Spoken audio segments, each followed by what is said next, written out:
It was late April of 1998, and my son Anthony tells me that he's read the most amazing book in the entire world. Now, Anthony has a bookseller for a mother and a storyteller for a father, so this is not an unusual thing. But Anthony had just read an advanced reading copy of a book that Roz Hilden from Scholastic had pressed into his hand saying, "You are going to love this." And he did. As often happens, Roz makes sure Anthony gets things sometimes even before I see them. And so I had not yet read Harry Potter and the Sorcerer's Stone. The words meant nothing to me. Well, Anthony wasn't the first to read it, and he certainly wasn't the last, because millions of children all over the United States and all over the world have become tremendous, tremendous fans of this magical boy and his adventures, and it's all due to the efforts of one incredible and tireless woman. I don't know how you do it, dear. Ladies and gentlemen, it gives me great pleasure to introduce to you J.K. Rowling.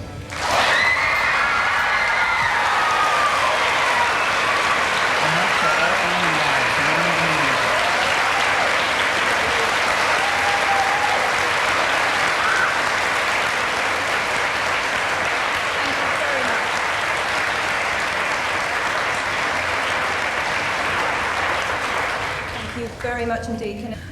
I had a little chuckle to myself when Walter was telling you all to turn off your cell phones. I did a reading in England recently and a cell phone went off and it was mine. In my bag. And the most embarrassing thing was I carry so much rubbish in my bag I couldn't find it to turn it off. Okay, I'm going to do a short reading for you from Harry Potter and the Chamber of Secrets. Yes. For those of you who haven't read the book, I'm not being facetious, that is possible. I will explain briefly where we are in the book. Harry has been instructed to stay upstairs and out of sight while Uncle Vernon and Aunt Petunia have a dinner party. You know. So poor Harry, after a day of doing the housework and the gardening, is told to go upstairs while Uncle Vernon and Aunt Petunia and Dudley are all dressed up, ready to meet these important people who are coming to dinner. And here is what happens when Uncle Vernon tells Harry to go upstairs. Remember, boy, one sound. Harry crossed to his bedroom on tiptoe, slipped inside, closed the door, and turned to collapse on his bed. The trouble was, there was already someone sitting on it. Harry managed not to shout out, but it was a close thing. The little creature on the bed had large bat-like ears and bulging green eyes the size of tennis balls. Harry knew instantly that this was what had been watching him out of the garden hedge that morning. As they stared at each other, Harry heard Dudley's voice from the hall. "May I take your coats, Mr. and Mrs. Mason?" The creature slipped off the bed and bowed so low that the end of its long, thin nose touched the carpet. Harry noticed that it was wearing what looked like an old pillowcase with rips for arm and leg holes. Hello," said Harry nervously. "Harry Potter," said the creature, in a high-pitched voice Harry was sure would carry down the stairs. "So long has Dobby wanted to meet you, sir. Such an honour it is." "Thank you," said Harry, edging along the wall and sinking into his desk chair next to Hedwig, who was asleep in her large cage. Who's Hedwig? I like you. Yes, the owl. He wanted to ask, "What are you?" but thought it would sound too rude, so instead he said, "Who are you?" "Dobby, sir. Just Dobby. Dobby the house elf," said the creature. "Oh, really?" said Harry. I don't want to be rude or anything, but this isn't a great time for me to have a house elf in my bedroom."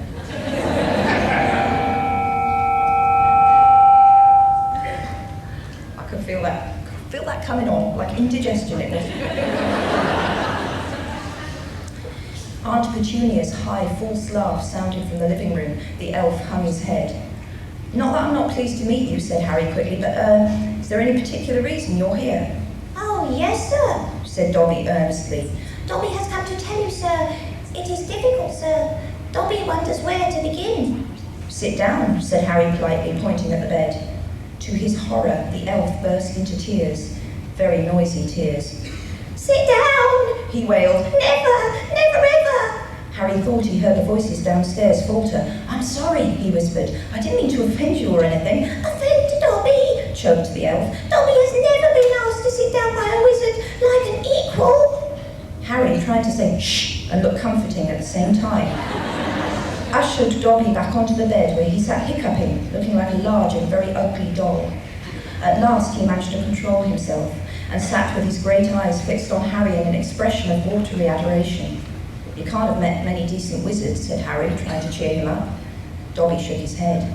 Then, without warning, he leapt up and started banging his head furiously on the window, shouting, "Bad Dobby! Bad Dobby!" "Don't! What are you doing?" Harry hissed, springing up and pulling Dobby back onto the bed. Hedwig had woken up with a particularly loud screech and was beating her wings wildly against the bars of her cage. "Dobby had to punish himself, sir," said the elf, who had gone slightly cross-eyed. "Dobby almost spoke ill of his family, sir." "Your family?" "The wizard family Dobby serves, sir. Dobby is a house elf, bound to serve one house and one family forever." "Do they know you're here?" said Harry curiously. Dobby shuddered. "Oh, no, sir, no. Dobby will have to punish himself most grievously for coming to see you, sir. Dobby will have to shut his ears in the oven door for this." "If they ever knew, sir." "But won't they notice if you shut your ears in the oven door?" "Dobby doubts it, sir. Dobby is always having to punish himself for something, sir. They let Dobby get on with it, sir. Sometimes they remind me to do extra punishments." "Well, why don't you leave? Escape?" "A house elf must be set free, sir, and the family will never set Dobby free. Dobby will serve the family until he dies, sir." Harry stared. "And I thought I had it bad staying here for another 4 weeks," he said. "This makes the Dursleys sound almost human. Can't anyone help you? Can't I?" Almost at once, Harry wished he hadn't spoken.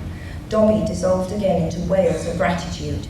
"Please," Harry whispered frantically, "please be quiet. If the Dursleys hear anything, if they know you're here." Harry Potter asked if he can help Dobby. "Dobby has heard of your greatness, sir, but of your goodness Dobby never knew." Harry, who was feeling distinctly hot in the face, said, "Can you hear me? I'm sorry. You can still hear me? Good, okay. Whatever you've heard about my greatness is a load of rubbish. I'm not even top of my year at Hogwarts. That's Hermione, she..." But he stopped quickly because thinking about Hermione was painful. "Harry Potter is humble and modest," said Dobby reverently, his orb-like eyes aglow. "Harry Potter speaks not of his triumph over he who must not be named." "Voldemort," said Harry. Dobby clapped his hands over his bat ears and moaned, "Ah, speak not the name, sir, speak not the name." "Sorry," said Harry quickly, "I know lots of people don't like it. My friend Ron..." He stopped again. Thinking about Ron was painful too. Dobby leant towards Harry, his eyes wide as headlights. "Dobby heard tell," he said hoarsely, "that Harry Potter met the Dark Lord for a second time just weeks ago. That Harry Potter escaped yet again." Harry nodded, and Dobby's eyes suddenly shone with tears.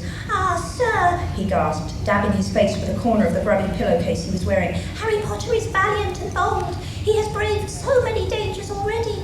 But Dobby has come to protect Harry Potter, to warn him, even if he does have to shut his ears in the oven door later. Harry Potter must not go back to Hogwarts." Here we go.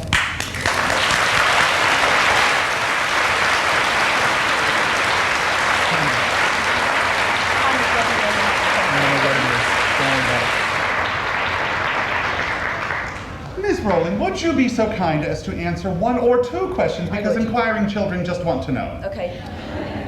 When can we expect book 4? Next summer. Next summer? Okay, right, I'm not signing books. I'll go home and write it now. There you go. Are there any characters in the Harry Potter books that are based on people that you know? Yes. I don't want to be sued, though. And last question, do you believe in magic? Oh, no. Sorry, not in the sense that it appears in these books. Other kinds of magic, but not the wand-waving kind, no. Well, thank you very much. What we're going to do now is give you as much time to make your right hand so numb you're not going to know what to do with it. Okay. So if you would excuse Ms. Rowling, she's going to go into the other room and you're all going to stay right there because I have to talk to you. Let's give her a big round of applause. Thank you.